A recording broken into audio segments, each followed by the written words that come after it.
We have a critics problem, and it's hurting movies. Channels like The Critical Drinker rose at a time when their content was necessary. Studios were making movies and shows we didn't ask for, and superhero films and blockbuster movies quality degraded severely. Might I remind you how The Marvels, a film that looks worse than Charlie Sheen after a Las Vegas bender, cost more than films like King Kong after adjusted for inflation. The studios needed to change, and in many ways, they are slowly listening. Look at Marvel. Have they had a few hiccups in the last 3 years? No question, but they have delivered more quality than slop. Look at Guardians of the Galaxy Volume 3, Loki Season 2, Deadpool and Wolverine, Daredevil Born Again, and now Thunderbolts. That's not a franchise in freefall. But the critics that helped right the ship are now overcorrecting. And it makes sense. They became massive stars when studios like Marvel were at its worst. And when they're negative, they get huge numbers.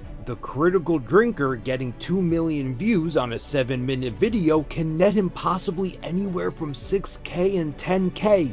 Minimum, and that's without considering additional sponsors, which could make a video worth up to 20K. Looking at the Critical Drinker's YouTube page says everything. Negative, which by the way, this video is absurd. The Thunderbolts movie gave me cringe, and take a look at the comments. You're gonna be stunned when you see the comments. Look at this. Okay, yeah, so we're looking at the comments for a movie that does not deserve the criticism that the Critical Drinker automatically gave it. And look at all the top comments. I think we've seen a different movie, as it wasn't bad at all. It was a good job with the creators and especially Century. I kind of understand why the channel gets heat sometimes. The reviews seriously sounded like unnecessary hating. Surprised how negative Drinker is about Thunderbolts. I thought it was fairly decent.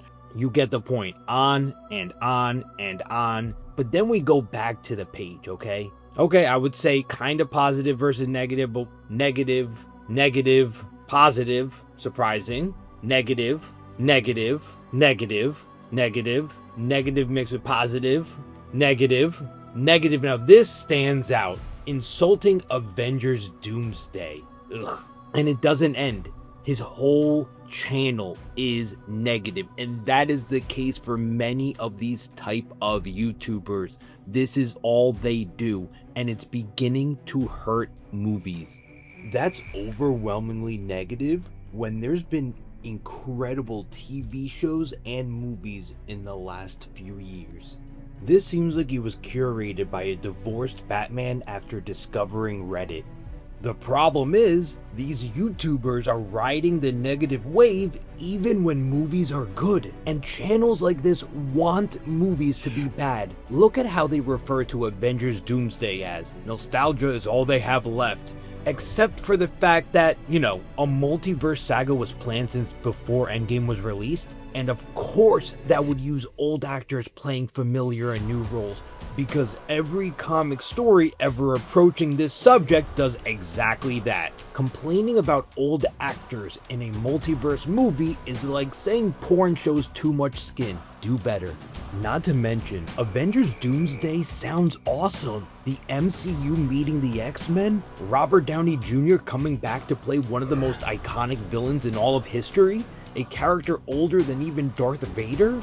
Real fans should be celebrating the wins and pointing out the losses, not kicking someone while they are getting back up while reminding them how ugly their fall was. In Marvel's case, it was not only acknowledged subtly, but stated outright. Now, to be clear, I think tough critics are essential, but only if it leads to better movies. If they're just chasing outrage for views, hoping films flop so they can say, I told you so, they're not helping. In fact, I'd argue some of these reviewers genuinely do impact box office numbers because their reach is massive, and they're speaking directly to the core demographic, the same one studios are trying to win over. Here's another perfect example. Yellow Flash 2, who by the way, I find to be a gifted and funny communicator, goes too far. Look at this video. Headline, "Oof, Marvel Thunderbolts movie is a box office train wreck." And then you watch the video and he talks about how the movie is actually doing pretty good, but the question mark is in its future. That's not just dishonest, it's misleading on purpose. Many viewers will only look at the headline, and that is wrong. I will give this particular creator credit, however. He just released a comic book with an original character, so critics who are willing to respond with their own work is someone I do respect, even if I disagree with their discourse. There are examples of channels I think are doing this right. Star Wars Theory is holding Disney to a higher standard, but they are much more willing to celebrate the wins and pray for the successes. Let's look through their page. Positive, praise, raw, original content, not sure, positive. So you get it, a genuine diversity of content, not just, wow, everything sucks and it's only gonna get worse. And keep in mind, the Star Wars franchise is in worse shape than any of the other blockbuster franchises currently ongoing, so it's an easy target. I made this video because too many channels are addicted to negativity and now it's bleeding into content that doesn't deserve it. Let's enjoy movies again, but always hold creators to a high standard.